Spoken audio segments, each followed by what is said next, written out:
Hi, enjoy listening. The wind off the bay carried a sharp bite even in early autumn, the kind that seeped under collars and into bones. A battered yellow taxi slowed to a crawl along the quiet street lined with salt-bleached houses.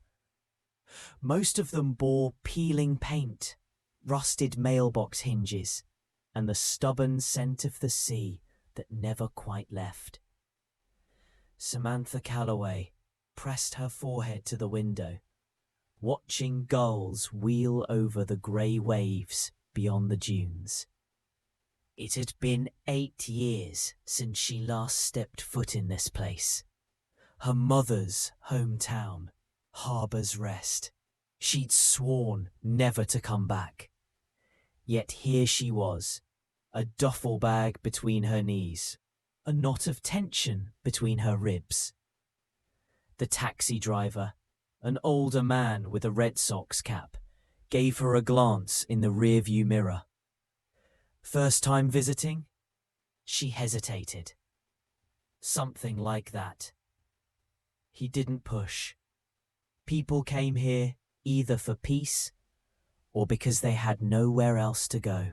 The car stopped in front of a narrow 2-story house with weather-worn shingles and a crooked front step. The blinds in the windows were drawn tight. Samantha paid the driver, hoisted her bag over her shoulder, and stood staring at the door. The last time she'd seen it, she had been running out, not walking in. Inside, the air was stale, carrying a faint trace of lavender potpourri, her grandmother's old habit. Dust motes floated in the slanted afternoon light. She stepped into the living room, noting how little had changed. Same floral couch, same heavy oak coffee table, with a faint ring from her teenage years, when she'd once slammed down a mug of cocoa too hard. The silence pressed in until it felt almost heavy. Then came the sound, a faint rustle from the kitchen. Samantha froze, heart in her throat. The house was supposed to be empty. Her grandmother had passed months ago. The place had been locked since. She took a slow step forward, her boots creaking on the wooden floorboards. When she pushed open the kitchen door, she nearly stumbled back.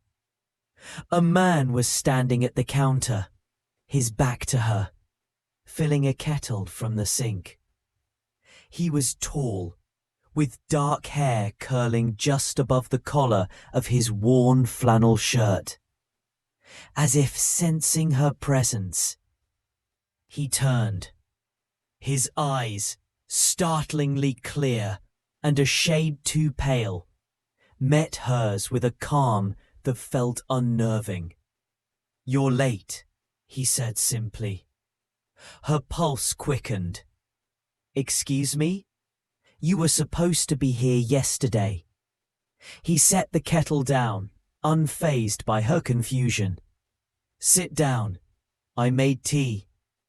She opened her mouth to demand who he was, why he was here, but something in his tone, steady, almost expectant, made her pause. Outside, a gull screamed over the roar of the tide, and Samantha realized she wasn't sure if she had just stepped into her grandmother's kitchen or into something she didn't understand at all. Samantha didn't sit. She stayed near the doorway, her hand tightening on the strap of her bag like it was a lifeline. "I think you're in the wrong house," she said carefully. The man didn't flinch. "No," he replied, pouring steaming water into two mismatched mugs. "You're in the right one. Took you long enough to get here, though." He slid one of the mugs across the counter toward her.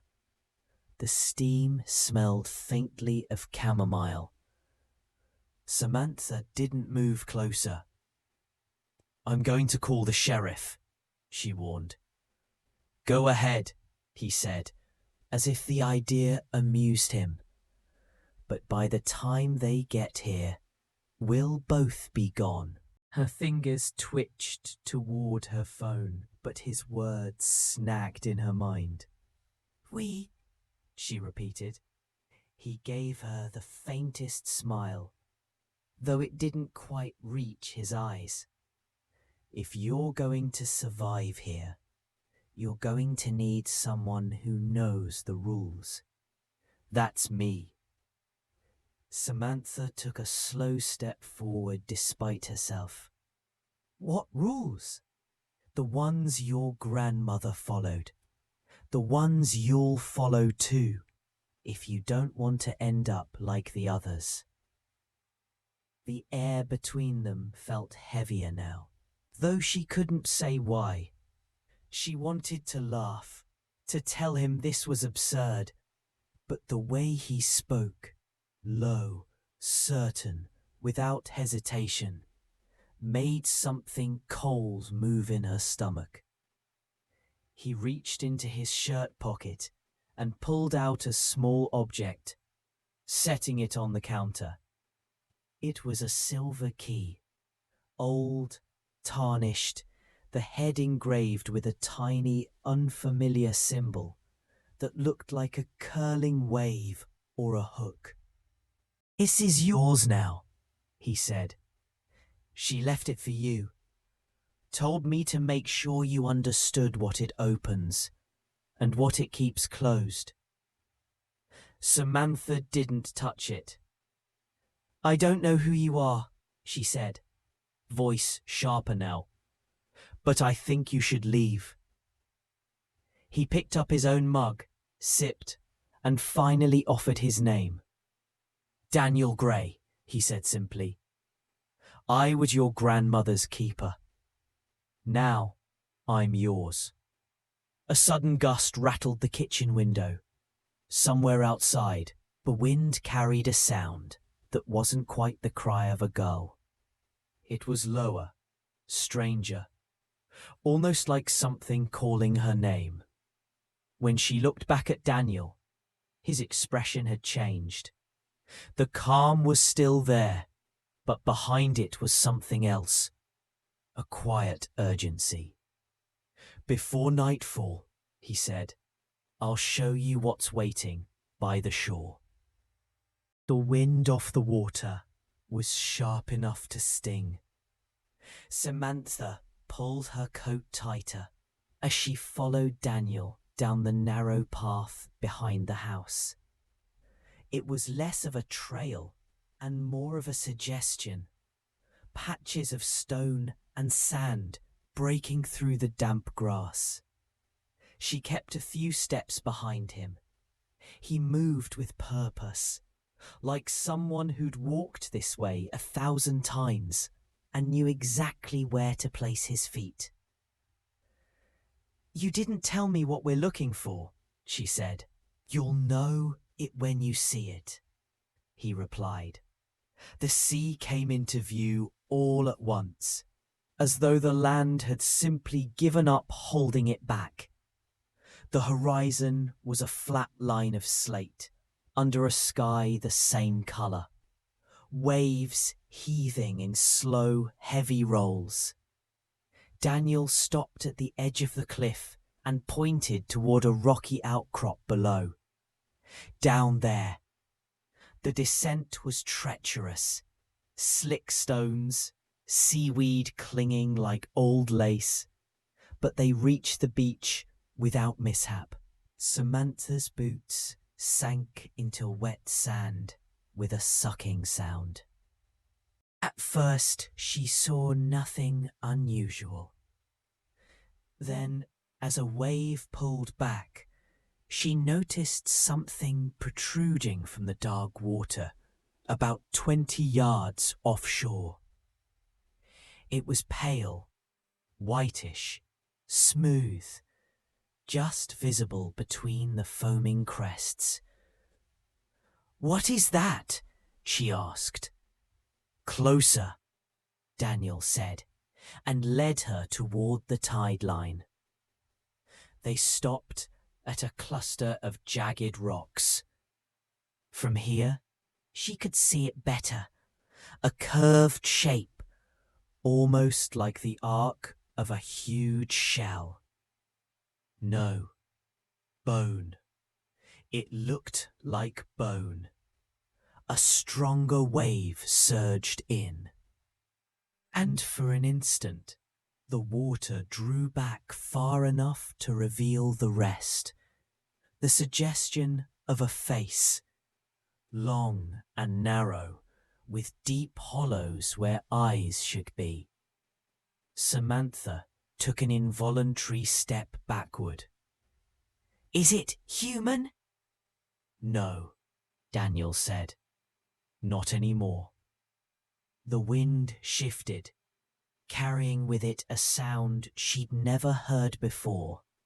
Low and resonant, almost a hum, but broken by quick Daniel's expression hardened. "We should go. Tide's turning." "What was that?" "That," he said, "is why your grandmother never went near the shore after dark. And why you won't, either." They climbed back in silence, but as they reached the path again, Samantha glanced over her shoulder. The pale shape was gone. The water, though, still seemed to ripple in a strange, restless pattern, as if something had just slipped beneath the surface. Storm rolled in quickly after they returned from the beach. By evening, the wind was rattling the windows, and rain hissed against the glass like a steady whisper. Samantha lit the fireplace, more for comfort than warmth, and tried to settle in with a cup of tea. But the image from the shore kept pushing itself into her mind.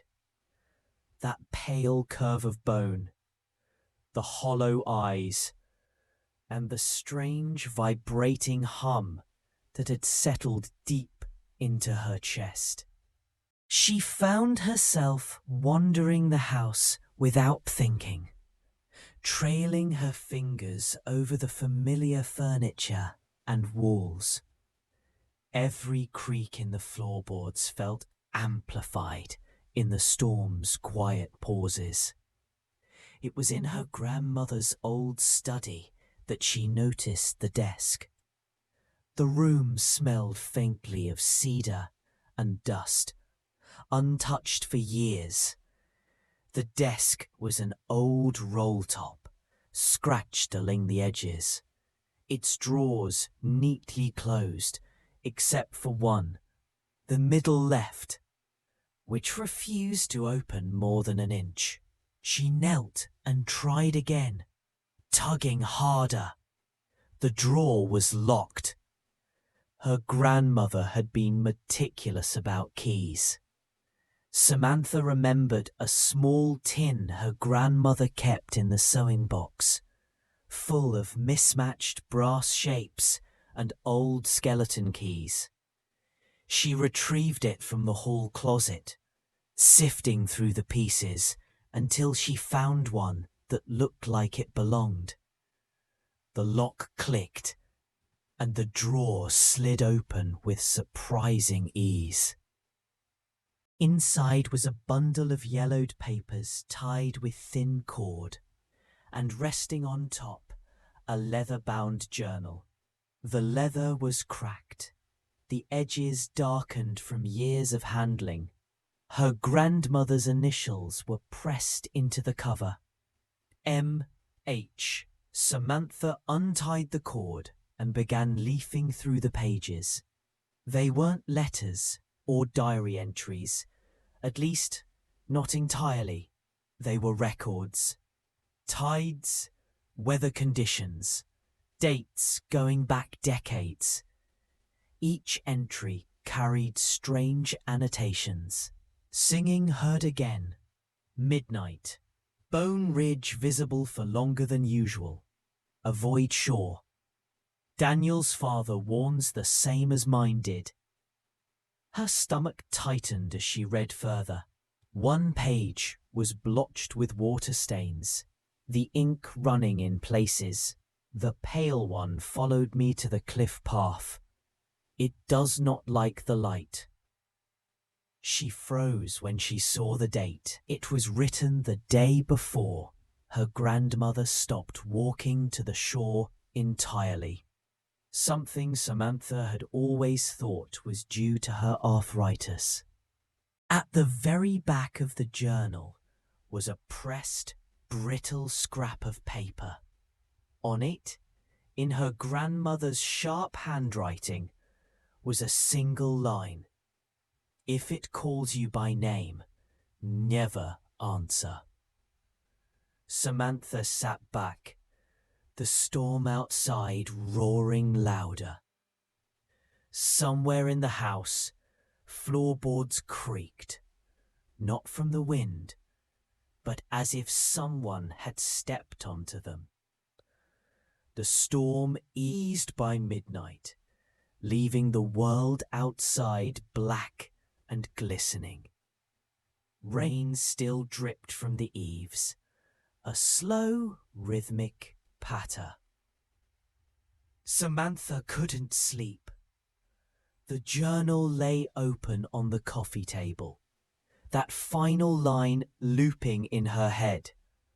If it calls you by name, never answer. She tried to tell herself it was just an old woman's superstition, something meant to keep curious children away from dangerous tides. But the words had weight. By 1 in the morning, she was pacing the living room, the fire reduced to a faint orange glow.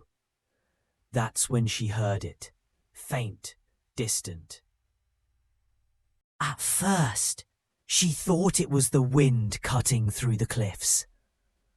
But the tone shifted, growing clearer. It wasn't wind. It was singing. Low and slow, the melody wavered as though carried on waves. It had no words, yet her mind kept trying to make sense of it, like a half-forgotten lullaby.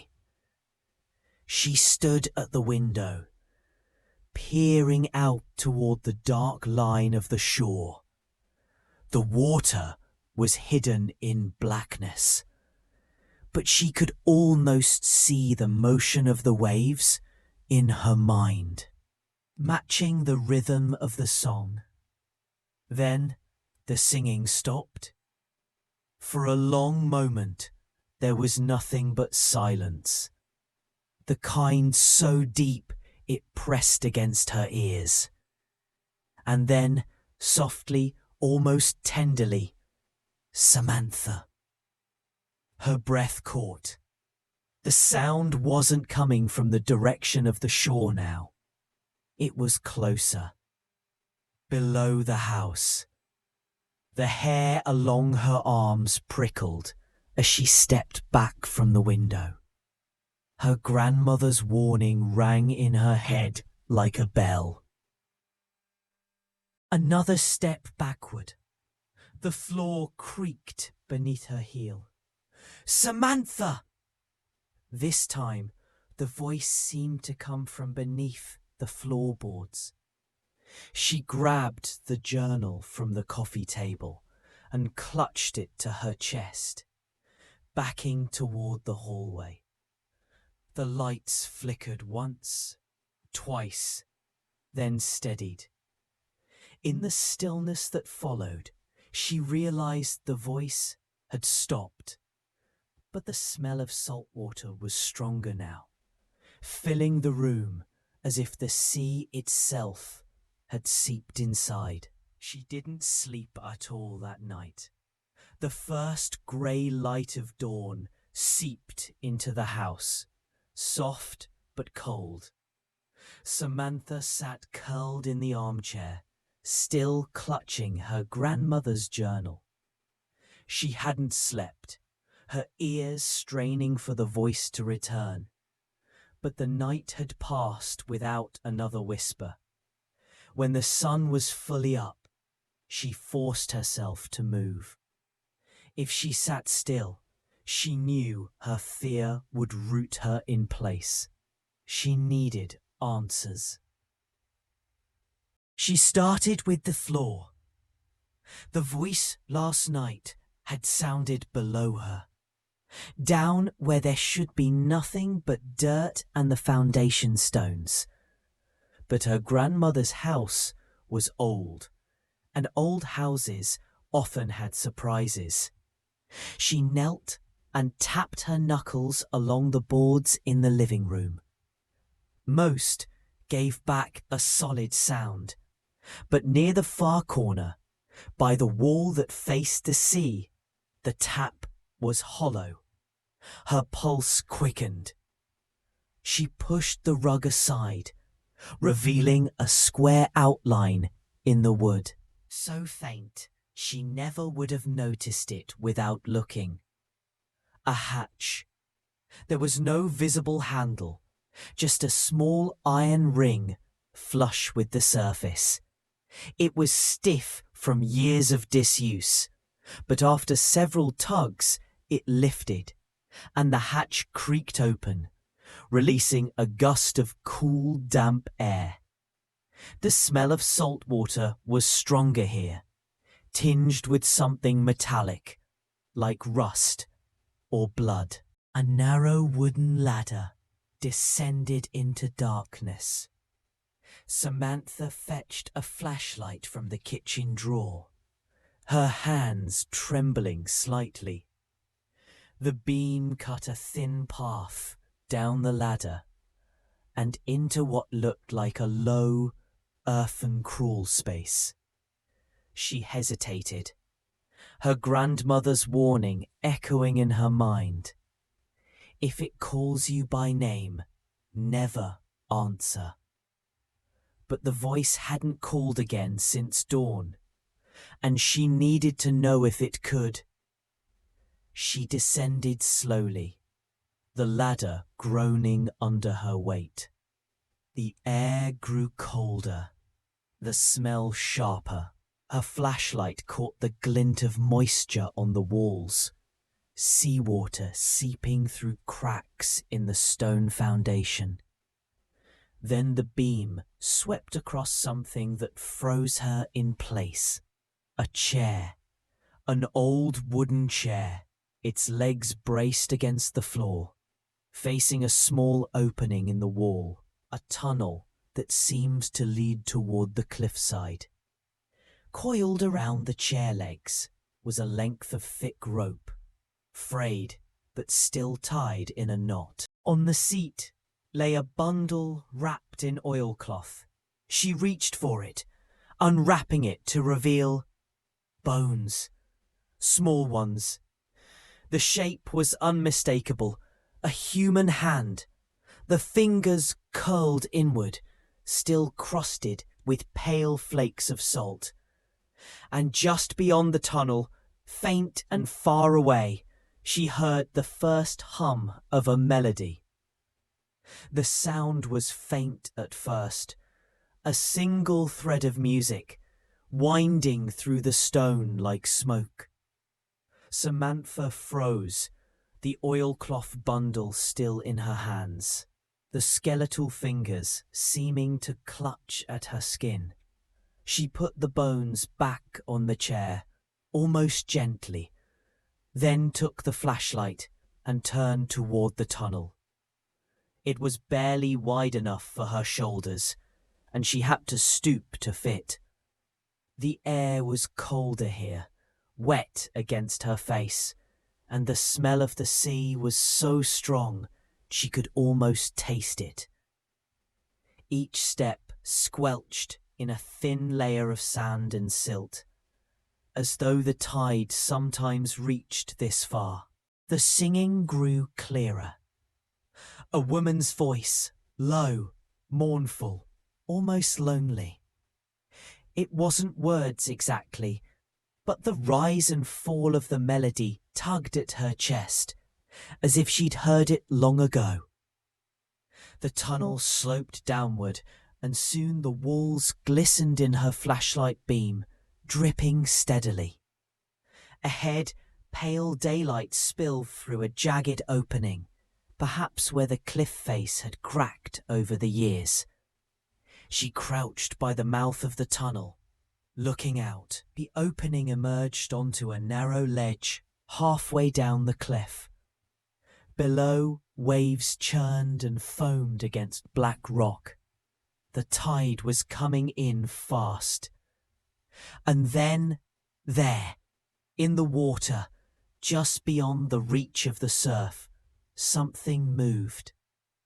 At first she thought it was a seal, dark and sleek. But as it rose higher, her breath caught.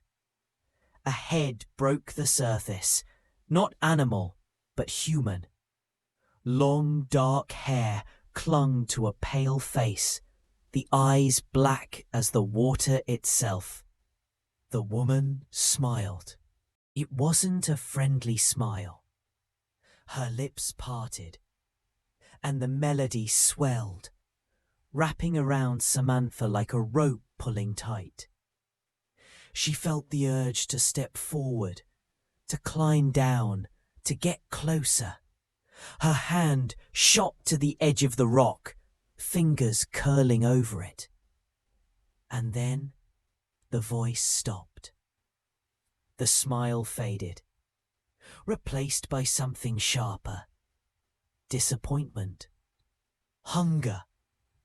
The woman sank beneath the waves without a ripple. Samantha stumbled back into the tunnel, heart hammering. She climbed the ladder as fast as she could, slammed the hatch shut, and shoved the rug back over it. But the cold stayed in her bones.